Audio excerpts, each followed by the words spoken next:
Hello everyone, welcome to my 2006 Holden Viva. So I was inspired to make this video from someone else. I'll leave the link below. The guy I watched showcased his Volvo in a bangernomics style video, and I guess that's what I'm doing now with this. Oh my god, check out this cool old car. I have no idea what that is, but I like the look of it. Oh man, that's cool. Anyway, I got this car for $1,000 last year from a colleague at work, and it has served me well ever since. I haven't done an awful lot of driving in it so far, but it is going very well and nothing major has gone wrong. Even though this car is a bit vague in handling, it doesn't have a lot of power, the gearbox is a bit clunky, I am still chuffed with it. It's all I need a car to be.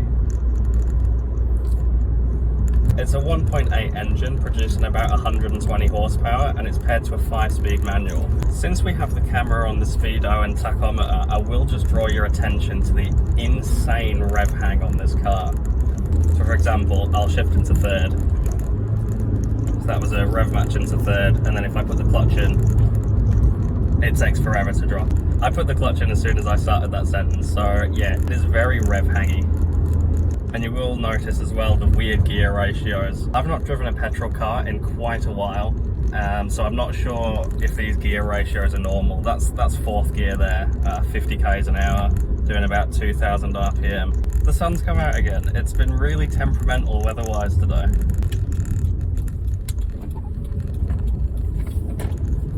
I'm not sure if you guys can hear this on the video, but there's a weird noise coming from the rear of the car. It almost sounds like a wheelie bin.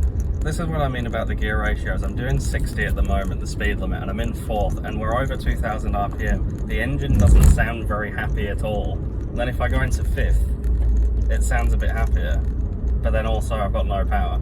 We're currently in winter here in Australia. All the trees are bare. Let's follow this Volvo.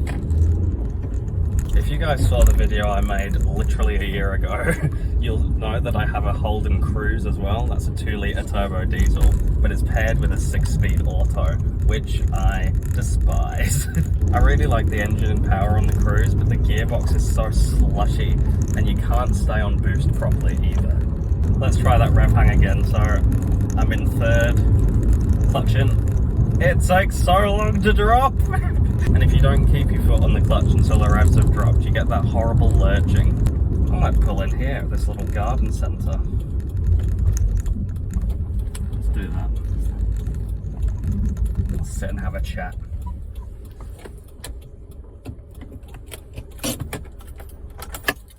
So here we are. This was my janky recording set up there. 2 webcams plugged into a laptop. And this is the Viva. There's the gearbox, clunky as it is.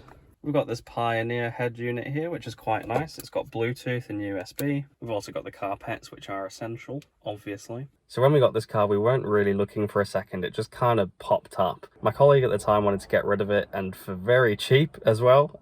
So I took her up on it, and here we are. I've done about 11,000 Ks in this car now, and during that time, I've changed the oil. I took it to the mechanics to get the timing belt done, which on this car is actually quite a short service interval, 60,000 Ks. You could probably push it a bit more than that though. But the engine pairs really nicely, there's no dead spots, and it feels quite reliable. God, he was going fast. The only reason I'd consider getting rid of this car is if it broke and it was uneconomical to repair. I like to joke and fantasize, but I don't really have a concept of upgrading your car. If your car works and it's not a headache maintenance-wise, what's the point in upgrading it? The only things this car needs at the moment is the oil and filter doing again, because it's been about 10,000 Ks. And also that noise in the rear of the car. Sounds like a wheelie bin, not sure what it is. Maybe someone in the comments will recognize the wheelie bin sound and let me know. I originally wanted to use this car as a bit of a guinea pig to learn more about how cars work, because my mechanical experience so far has been changing oils and filters, changing the air filter, doing the brakes, so pads and rotors, and also doing glow plugs as well. But that's really basic, and this car is also basic, so it would be perfect for me to start learning on. But I don't want to screw it up, and the car is reliable enough as it is, so I think I might just leave it alone. The main issue I have with this car though is the seats. They are horribly uncomfortable. They hurt your back, they're not very adjustable.